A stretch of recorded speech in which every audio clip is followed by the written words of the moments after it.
Со дня окончания гражданской войны в Таджикистане прошло около 25 лет.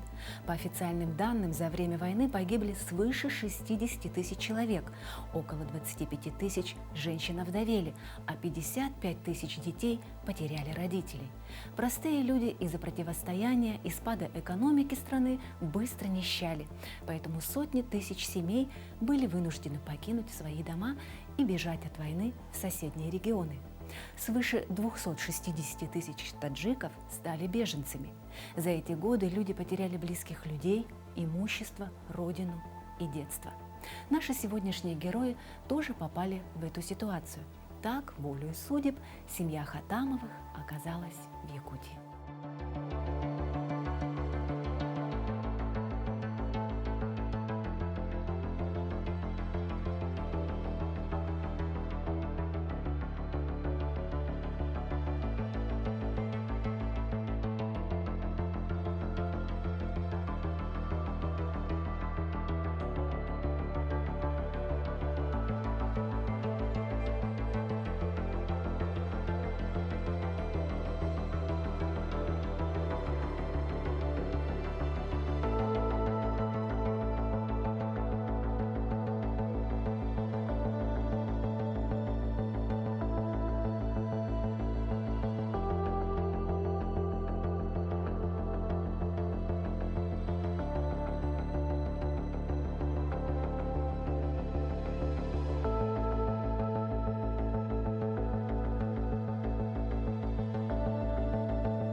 Когда случилась гражданская война в Республике Таджикистан, все стали уезжать на заработки, да, и, конечно же, в первую очередь у меня отец тоже уехал, был вынужден тоже искать заработок, так как у нас большая семья, да, 4 детей. И вот он как раз-таки по приглашению одного из родственников приехал в Якутск зарабатывать. Здесь немного работал, но потом, так как мы были с мамой в Таджикистане, да, то есть какое-то время никакой связи тогда же не было, да, только письма писали или вот как-то договаривались, что в определенный день будем оба у стационарного телефона, чтобы там отец в этот день нам позвонил, услышать там голос отца, да, это было прям праздник на самом деле. И так и общались, узнавали, как он, как дела, как все, да. И где-то вот, как я тогда еще маленький же был, мне сам 94-го года рождения, да, и отец, наверное, раньше приехал, но мы сами уже всей семьей приехали в Якутск где-то в 1997 году. Приехали, а тогда был совсем маленький, у меня старшие братья и сестра уже были такими школьниками, да, то есть вот ходили в школу, а родители оба, они работали. У меня отец первое время работал в стройке, мама готовила, у меня так готовили разные пирожки, чебуреки, вот наподобие такой выпечки, и продавали. Маленькие 4 детей было, когда приехали здесь. Потом работали, когда кафе Арбат напротив центральной была. Там работали с мужем 3 года. Потом после этого работали с мужем тоже, кафе взяли, арендовать с мужем работали в Манитахе. Раньше Манитах по-другому было. Столичный вообще не было. Вот. Самый большой рынок это Манитах был. В тот годах сентябрь, октябрь очень холодно было. Мы старшие сыновья купили ботинки оттуда. Первый день одевали и пошли, и пришли уже порванные от холода. Мы так не знали, что вот так ботинки порвется. Ну, потом привыкли все на эти зиму. Потом они все учились. Вот. Мы уже привыкли по зиму здесь.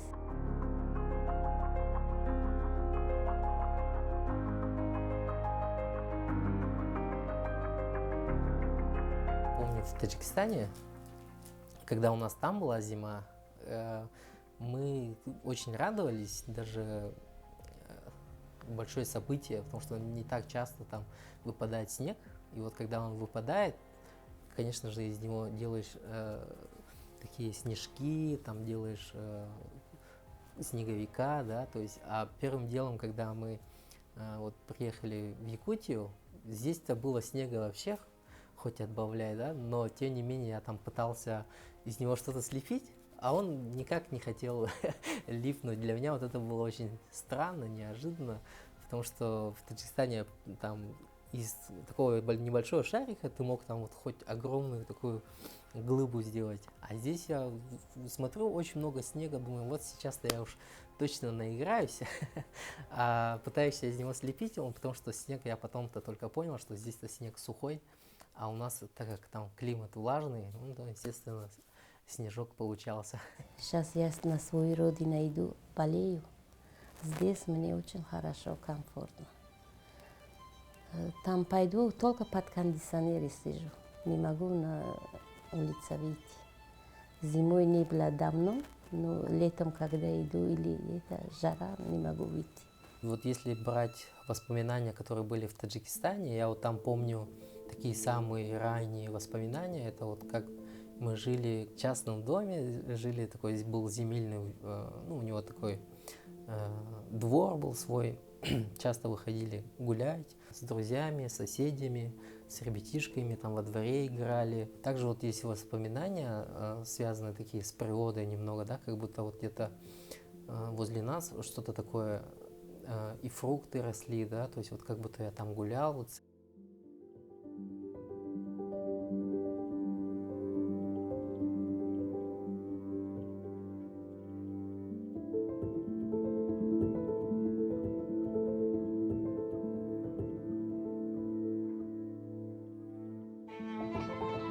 Сейчас задумываюсь о том, как родители вот с 4 детьми вот приехали вот в незнакомую такую страну, в незнакомый город, да, и здесь вот работали, и даже оставляли детей без присмотра, да, то есть вот, ну, у нас, я-то был маленький, на самом деле, я-то думал, что без присмотра, ну, тогда братья-то уже большие были, они могли за мной посмотреть. Ну, вообще, вот со стороны отца, если посмотреть, я сейчас, например, ребенка куда-то одного отпустить, это вообще же невозможно себе представить. А тогда, например, да, то есть, так как родители работали, у них не было возможности там всегда как-то сопровождать в школу, но тем не менее с этим-то братья помогали, да. Как тяжело было моим родителям вот с 4 детьми. Я уже сам многодетный отец, да, и то, что вот каждый ребенок имеет свои капризы, да, а вот нас было тогда 4, мы как-то были, да, действительно в незнакомом городе, не особо там много знакомых было, не особо много друзей, но тем не менее как-то вот справились, и вот сейчас наоборот как-то благодарны, да, то есть есть такая большая благодарность своим родителям, да, за то, что они вот со всем этим справились, воспитали, самое главное, дали возможность учиться, да, они со всем этим справились, прошли, тем более приехать из другой страны, там же еще дополнительные документы нужны с родины. Я не могу вспомнить, когда бы у меня отец отдыхал. У меня папа всегда в работе. Он, я помню в детстве, когда у него было кафе, он вот ездил вот в свое кафе, постоянно контролировал, там привозил выпечку. Вот у меня как раз мама дома делала выпечку, а отец как раз в кафе их продавал. Я же всегда работала. Но работали, частные работали. Круглосуточно вообще, можно сказать, работали. Ни одного дня отдыха не брали. А у них же это все было вообще без договора. Они просто работали сами на себя. Проработав в Якутске 3 года, семья вновь переезжает в Таджикистан. Все надеются, что в стране хоть немного обстановка стабилизировалась. Потом уехали в Таджикистан, были в городе Душанбе. Я там вот учился до 3 класса. Где-то через 2 года, в 2002 году, отец снова приехал на заработки. Потом в 2003 году уже, можно сказать, окончательно переехали в Якутск. И сейчас он по сей день работает просто водителем. Когда вся семья здесь, там не надо переживать, что вот, а что там на родине случилось, как-то вот узнать о детях, как они. А когда они каждый день с тобой, это действительно другое, да. Приняв на семейном совете решение о возвращении на север, Хатамовы окончательно переезжают в Якутск.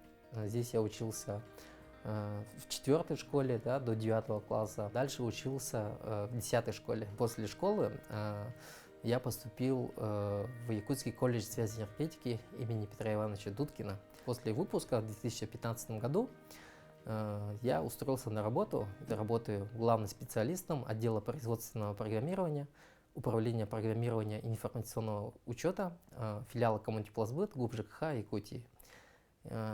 И, можно сказать, вот 8 лет уже на этой должности, в этом предприятии, но вообще мне понравилась, да, то есть работа, вот, как быть программистом, в целом нравится, и коллектив хороший. Сейчас вот уже, когда, можно сказать, немного вырос, и осознаю, что все-таки высшее образование, оно тоже нужно. Поэтому вот я являюсь еще студентом Арктического государственного института культуры и искусств, 3-й курс. У нас вот группа прикладная информатика, тоже по своей специальности. Нам вот оказаться в Якутии, с одной стороны, да, вроде бы подумать, так далеко, так холодно, да, зачем приехать. Но на самом деле я очень благодарен, что именно в Якутии оказался. Действительно, если сейчас задуматься, если я не был бы здесь, вряд ли я стал бы программистом. Вот то, к чему душа лежит, да, можно сказать. Кроме получения высшего образования и работы в системе ЖКХ, Фаридун еще активно занимается общественной жизнью. Никогда не думал, что я могу быть общественником, либо как-то участвовать на мероприятиях. Но просто так сложилось. В 2021 году предложили, ну, вот наша вот общественная организация, которая вот земляки, да, Союз таджикистанцев Республики Саха-Якутия, вот они захотели свой сайт, вот, так как я же являюсь программистом, конечно же, они обратились ко мне, ну, я им сделал сайт. И, конечно же, им нужен был человек, который будет поддерживать этот сайт, там, наполнять его контентом. И вот так потихоньку, ну, я не думал, что сам буду участвовать как-то в мероприятиях, но вот так ходил понемногу, фотографировал. Потом уже меня самого начали приглашать, уже сказать, например, что-то на родном языке. А потом уже, это было вот в марте 2021 года, а уже в мае познакомились вот с ребятами из Молодежной ассамблеи народов Якутии. Вот тоже, где такой интернациональный состав, и все молодые ребята. И тем более там вот наш председатель Нуридин Нуридинов, мы с ним были знакомы, так как я тоже вот хожу в мечеть, был с ним знаком, ну и мне было очень приятно вообще, что он есть, да, и как-то он позвал. Ну вообще, как познакомились с молодежной ассамблеей, если говорить, у нас было собрание в нашей общине, да, то есть к нам пришла заместитель министра по внешним связям и делам народов Татьяна Пяткина. И, в общем-то, когда собрание провели, вот как-то увидели, что я есть, заинтересовались, тоже предложили познакомиться с ребятами из молодежной ассамблеи. Я тоже заинтересовался, вот пошел к ним на встречу, а у них как раз в ближайшие дни была запланирована съемка. Они хотели снять ролик ко Дню России, в июне, да, и как раз таки хотели такой как можно больше интернациональный состав показать. Вот у нас же сейчас на данный момент, согласно последней переписи, 135 народов в Республике Саха-Якутия проживает. Ну и, конечно же, вот чтобы такой красивый ролик снять, нужно как можно больше народа разных народов, которые вот проживают в Якутии, показать. В эти белые края вновь и вновь приеду я, чтоб увидеть, как танцует якутяночка моя. В эти белые края вновь и вновь приеду я, чтоб увидеть, как танцует якутяночка моя. Якутяночка моя, якутяночка моя.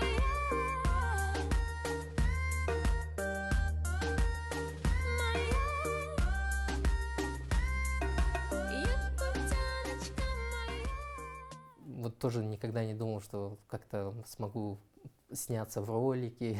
Такой застенчивый немного человек, потому что В школе тоже так не особо был активным. Ну, я просто всегда учился. Я был хорошистом, отличником. Предложили, ну, решил попробовать, потому что, с одной стороны, я понимал, что, в принципе, если я это не буду делать, то все равно как-то обидно, что не будет таджика вот среди, ну, на этом ролике, да, допустим, и кто-то это все равно должен делать. Поэтому вот, собственно, попробовали, и вот с тех пор, можно сказать, у нас очень много таких разных мероприятий, да, то есть сейчас вот уже став заместителем председателя, я, можно сказать, уже сами организовываем такие потрясающие мероприятия, которые вот как раз-таки направлены на межнациональное единство, да, то, что вот у нас укрепление межнациональных отношений, вот показываем, каждый вот показывая свою культуру, таким образом объединяемся, можно сказать. Потому что действительно, вот когда смотришь на культуру разных людей и понимаешь, как много общего у нас. Я, ты, он, она, вместе целая страна, вместе дружная семья, в слове мы 100 тысяч я. Я участвовал в разных таких всероссийских конкурсах и поехал в сентябре 22 года в Ставрополь. Там были неделю, там был вообще всероссийский фестиваль творчески работающей молодежи, на высоте назывался. И очень понравился вообще сам город, да, сам фестиваль.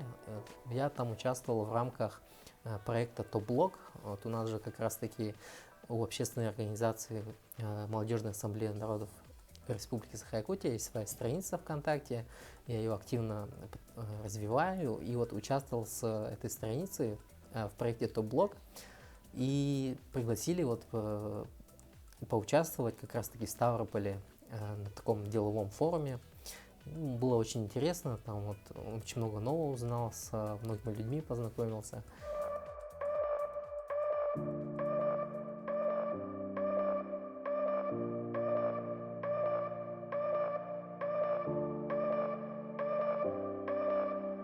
Находимся на крепостной горе в городе Ставрополе. И здесь сейчас происходят потрясающие вещи. К сожалению, завершился фестиваль работающей молодежи на высоте, первый и долгожданный в Ставрополе. Он завершился так же торжественно, как и начинался, потрясающим шоу.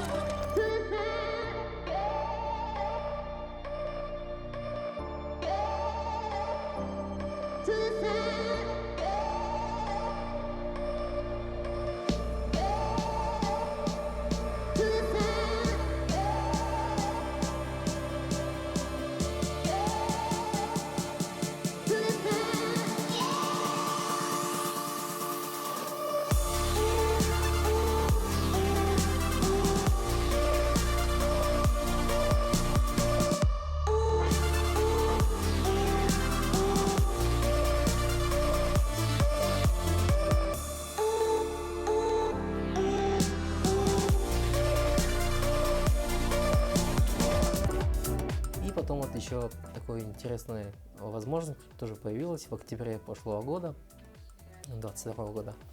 Побывал в Москве тоже. Там был всероссийский тоже форум профессионалы.рф. Но он как раз таки был связан с национальной политикой. И можно сказать, что до этого момента я, можно сказать, даже не представлял вообще, что это такое, да, то есть звучит как-то сложно, если так говорить на самом деле, да, но на самом деле то, что мы делаем, это как раз-таки вот молодежная ассамблея, то, что делает, то, что вот наша общественная организация, вот Союз таджикистанцев делает, да, ну, это тоже относится к национальной политике. Ну, вот как я в этом сам лично убедился, там вместе с... Там как раз-таки были специалисты в этой области, да, и очень много, ну, интересно было послушать их, узнать и как-то тоже своим опытом поделиться.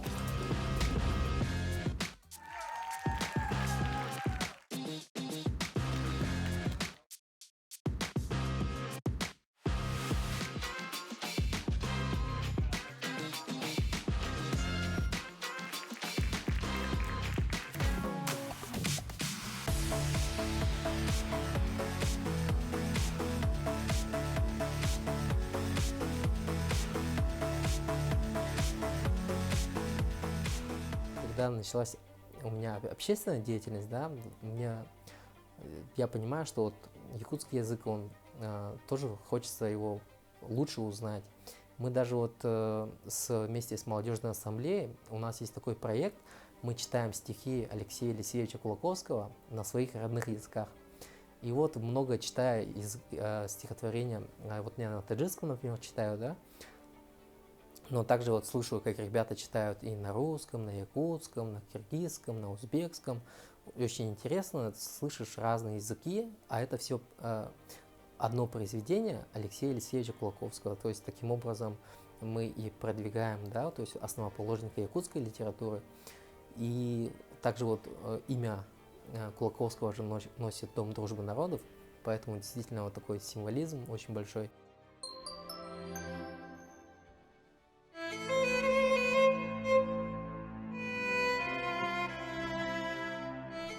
Анығылы албастақ саққа, айқалы тардыхан, алға тағым болдun, саңа үтчаппын.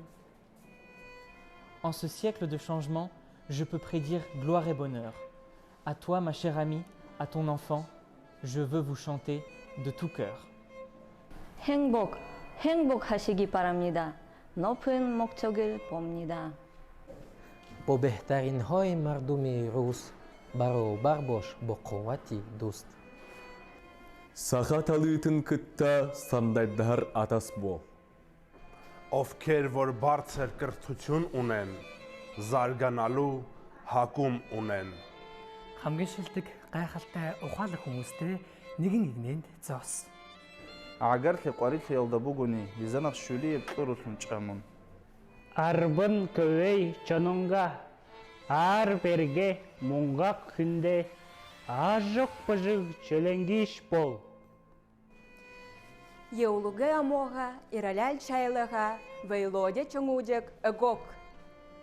Өркөк кректерді мойны сындырып, тәке парларға туса усып, зұлымдар мен айва көрлерден айванды асырып, женске жет.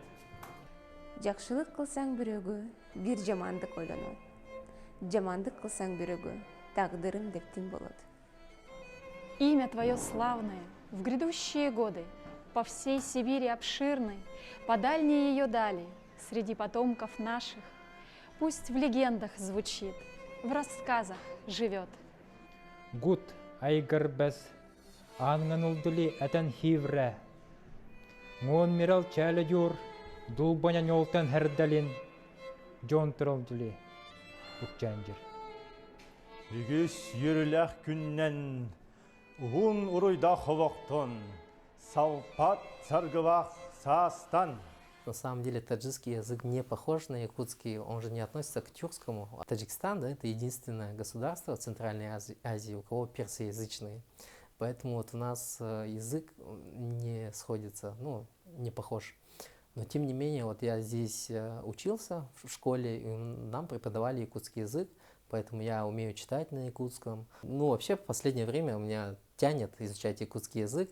Сейчас вот как-то думаю, где-то бы с носителями языка как-то собраться и, может быть, чаще как-то разговаривать, стараться на якутском языке. Так я читать умею, но какие-то слова у меня в голове, как будто бы я их знаю, но тем не менее при произношении всегда возникают сложности, и поэтому надо практиковаться. Я думаю, что этим вопросом тоже буду заниматься и как-то изучать якутский язык тоже. С Днем родного языка! Төрәбіт тыл күнінен. Балдаша төрін инәңежін. Бар кулакин аздагу, рахталма цахилко. Энетил gününüzдөр менен. Барузи забони, муборак мигуям. Շնորհավոր մայրենի լեզվի տոնը. С Днем родного языка! У нас вообще в семье принято на своем родном языке, вот на таджикском разговариваем, да. И сейчас я тоже это прививаю к своим детям, что именно дома общаться на таджикском, потому что нигде, кроме дома-то, они свой родной язык не услышат. Поэтому если вот они сейчас маленькие, вот 4 года, да, дочке 3 года, и если вот они сейчас не освоят родной язык, то им потом, когда вырастет, будет очень тяжело узнать его. Ну, мне вообще русский язык, наверное, ближе, потому что вот у меня, наверное, даже мысли на русском языке. Но вот когда уже общаюсь на таджикском, то, конечно, тогда мысли на таджикском, но чаще всего я так себя ловлю на мысли, что думаю тоже на русском языке. Живя в России, конечно, Фаридун больше общается на русском языке, но в семье Хатамовых разговаривают исключительно на родном таджикском, придерживаются всех религиозных праздников и чтят свои традиции. Отучился здесь, вырос, у меня семья здесь. В 2017 году, собственно, я женился. Ну, у нас такая традиционная свадьба была, да, то есть вот у меня невесту выбирали родители, да, то есть поэтому они ходили. А у меня жена, кстати, всей семьей тоже жили здесь, поэтому мы ходили свататься к ним домой здесь, и тоже свадьбу провели здесь. Конечно, папа, мама никогда плохое не выбирает. Вот, папа, мама выбирает у нас. Ну, а я-то был вот самый младший в семье, поэтому я всегда слушал родителей, да? Он всегда слушал, мы хорошую жену, красавицу выбрали, дали. Маму и папу Фаридуна тоже в свое время познакомили их родители. Таковы были и остаются по сей день таджикские традиции. К сожалению, родителей Биби Шарифы Надировны давно нет, но она помнит их и передает свою любовь уже своим детям, как это делали когда-то ее мама и папа. Папа, мама умерли у меня давно, раньше умерли. И сначала мама умер, потом через 2 года папа умер. Я, к сожалению, вот не застал, у меня нет воспоминаний о бабушке с дедушкой вот по маминой линии. Но на самом деле, если так посмотреть, у меня же дедушка был в Великой Отечественной войне, воевал, он там получил ранение. И как раз таки в 96 году, да, он умер, но мы также вот храним его память. На 9 мая тоже вот с его плакатом выходим, отдаем дань памяти. Ну, память остается о нем, конечно, у нас. Папа всегда это был. За ферма был, за ферма работал он. Потом в городе как-то это какая-то Орс или какая-то фабрика или фирма какая-то большой, тоже бригадиром работал там. Мой папа именной был. Мама доярка немножко работала.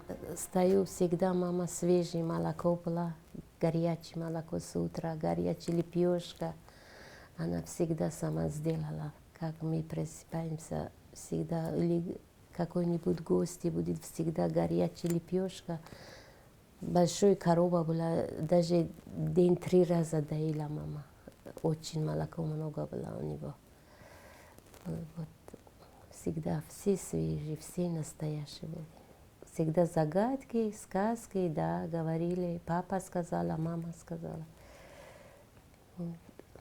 Я и сестра самые маленькие были дома. А то братья большие, сестра замужем тоже. Хорошо жили, хорошо, все дома нормально было.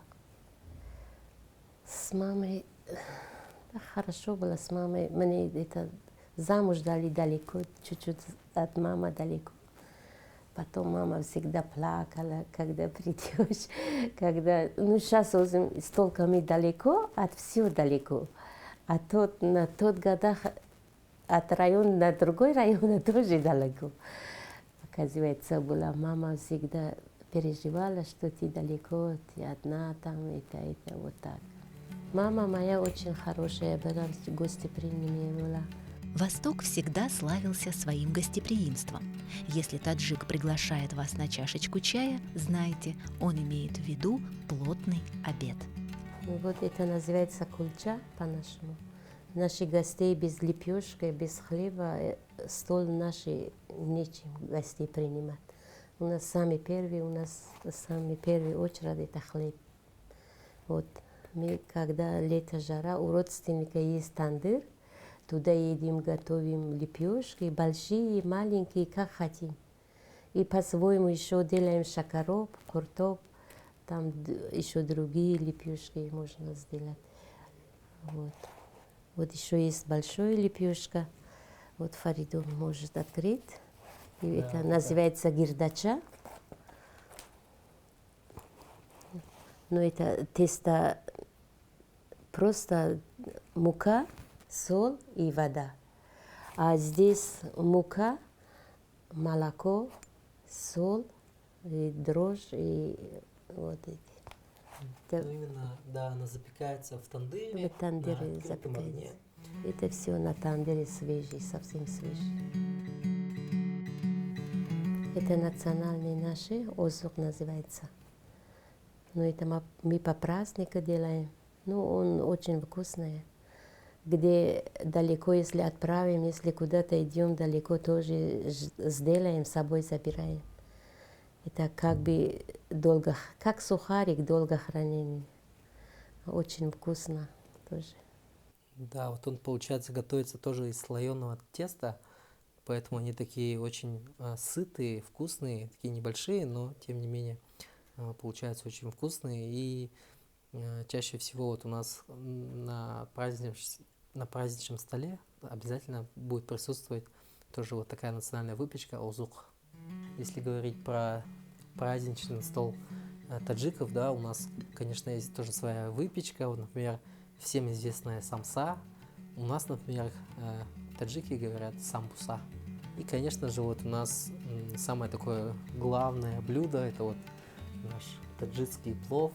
На самом деле, да, на самом деле плов является национальным блюдом даже для многих народов, да.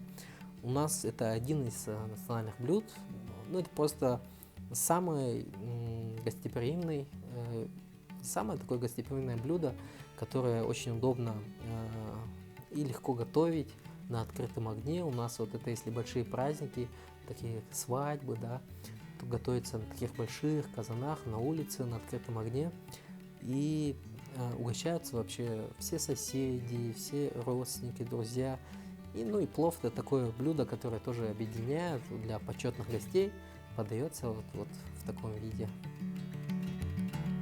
Таджикистан – это страна, в которой переплелись традиции самых различных эпох, начиная от древнейшей языческой, через многовековое господство ислама и, наконец, к современному миру.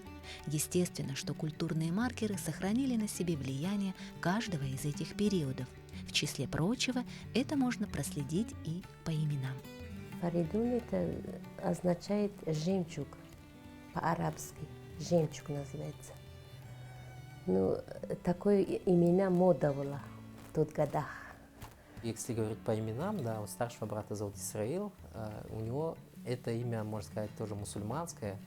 И у нас так принято тоже вот в основном имена, если так посмотреть на выходцев из СНГ, да, то есть у мусульман чаще всего такие мусульманские имена, которые либо в Коране упоминаются, либо такие арабские имена. Поэтому и у нас на родине тоже. Но у нас есть свой такой национализированные имена. То есть, например, если на арабском это будет Абдуллах, да, то у нас по-таджикски говорят Абдулло. То есть такая она чуть-чуть разница есть в произношении, но тем не менее они исходят в основном из арабского языка. Старший брат здесь окончил EIP, он такое юридическое направление, да, у него. Сейчас он является таким известным адвокатом. Второй брат, его зовут Усман. А средний брат у меня здесь учился в ЕГУ, у него был автодорожный факультет. Сестру у меня зовут Гульнигор.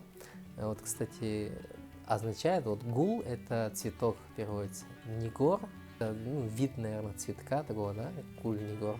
Она тоже вот до 2007 года была с нами, помогала маме она. И потом вместе уехали в Таджикистан, где она вышла замуж, и там уже осталась вместе с мужем. У нас у каждого такая большая семья, вот у старшего брата 2 дочки, вот, ну, так по старшинству у меня идет старший брат Исраил, потом идет сестра Гульнигор, у нее 4 детей, 3 мальчика, 1 девочка. Вот сейчас она еще беременна, тоже скоро ожидаем пополнения, у нее будет дочка скоро. Вот. Потом идет вот мой средний брат, у него 3 дочки. И вот я как самый младший, у меня вот 3 детей, тоже 2 мальчика, 1 девочка. Я очень горжусь за свои сыновья, за свою дочку. Если узнала бы такие хорошие детей, еще родила бы. Очень хорошие у меня. Очень вот. общительный, с женой, с детьми. Я вот как, ну, они со своей семьей хорошо, мне хорошо. Им комфортно, мне комфортно. Вот так.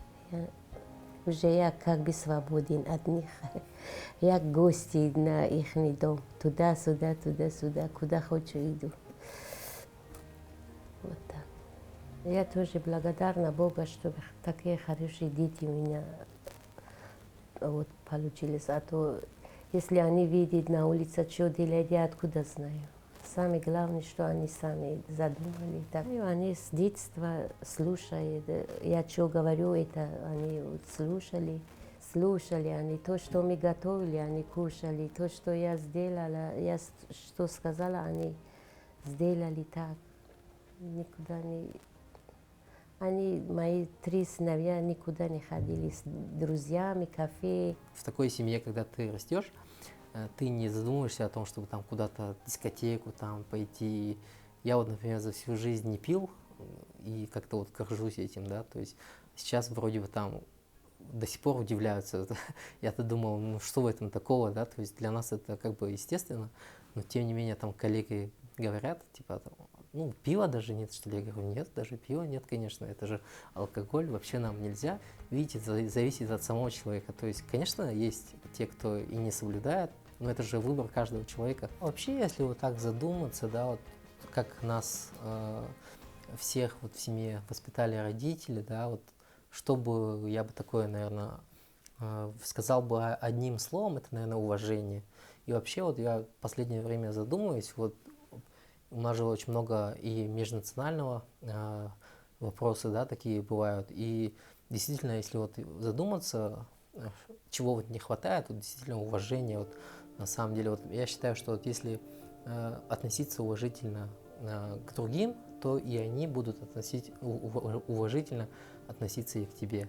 И вот у нас, можно сказать, вот сколько давно мы живем в Якутии, да, никогда не было конфликтов у нас с соседями, всегда хорошие отношения, потому что вот по праздникам тоже у нас в Таджикистане принято тоже и соседей угощать.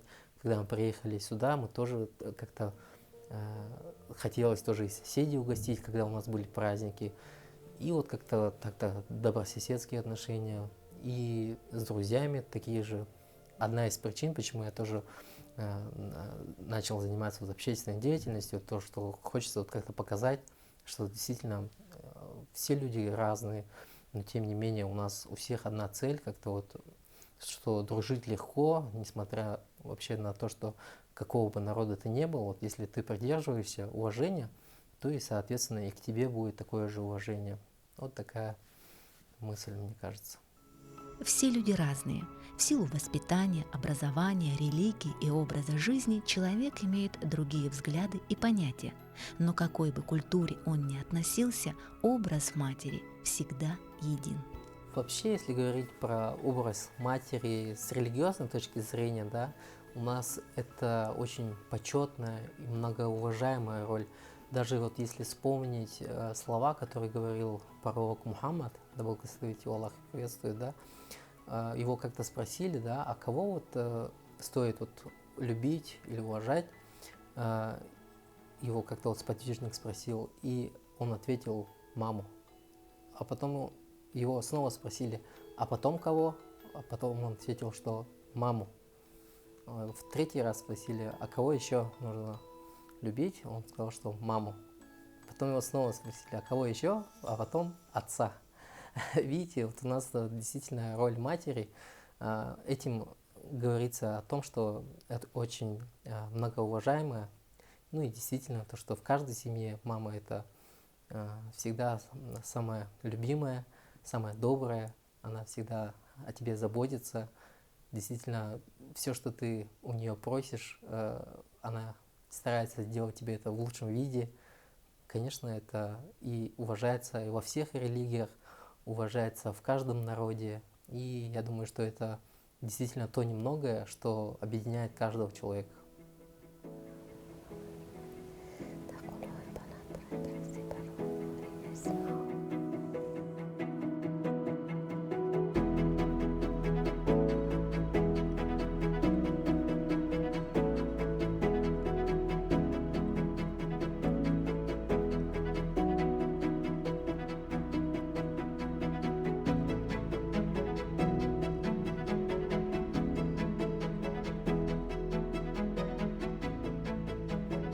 Руки мамы лечат нежно. Руки мамы – это рай. Сердце мамы – это небо, свет небесный, чудный край. И объятия мамы лечат. Запах мамы – дивный сад. В том саду я прожил вечность. Помню этот аромат. Этот отрывок стихотворения восточного автора Акбара Мухаммад Саида прекрасно описывает образ матери. Ни добавить, ни убавить. Красиво, трогательно и правдиво. Ведь так можно сказать о любой маме, потому что только она оберегает своих детей как ангел. Ну а если вы не верите в ангелов, просто посмотрите в глаза своей мамы.